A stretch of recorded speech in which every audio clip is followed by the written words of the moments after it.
How are you enjoying life in Beirut? Well, we've been having a very nice time in Beirut, in fact. This story, in essence, is about an American diplomat who's stationed in Beirut. And his wife is killed in a terrorist attack. And he leaves that world behind.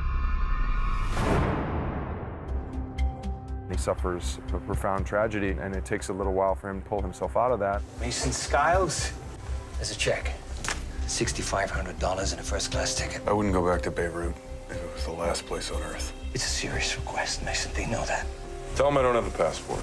They put one in there with the ticket. Who's been completely devastated by his experience in Beirut, who is then pulled back against his will by the CIA. So he returns to this wrecked city. He himself is a wrecked soul. Maybe one of you could tell me what I'm doing here. 3 nights ago, an American was pulled off the street in West Beirut. They have the guy they want to talk. They want you to broker the deal. They asked for you specifically. Your friend Cal, he's the hostage. When there is a hostage situation, it's not just about one man, it's about the whole network of assets. Cal's the head of all Middle East operations. Do you understand what that means? He talks. You'll be waiting for bodies to pile up on the embassy sidewalk. Beirut was in the early 80s, about 5 or 6 years into the Civil War. A lot of people in the U.S. embassy at the time were saying, who is the bad guy? Who is the good guy? What do you want me to do? Negotiate. Beirut's changed quite a bit in the past 10 years, you'll find, Mrs. Skiles. We wrote Born Ultimatum here in Morocco, and I realized it was the perfect place to recreate Beirut in the 1980s. In the movie, the urban stuff looked very much like Beirut during the Civil War. It looked very realistic.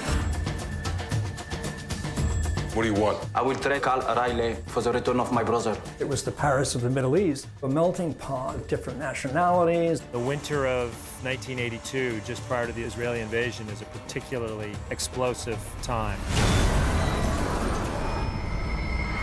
Give us the green light. We could clear this place out. And give Israel the keys to the city? Really, the thing that I responded to most just about the script in general was that it's a kind of movie that doesn't really get made that much anymore. A smart adult film, a kind of international spy story. It's like a massive chess game with some very serious consequences. 2,000 years of revenge, vendetta, murder. Welcome to Beirut.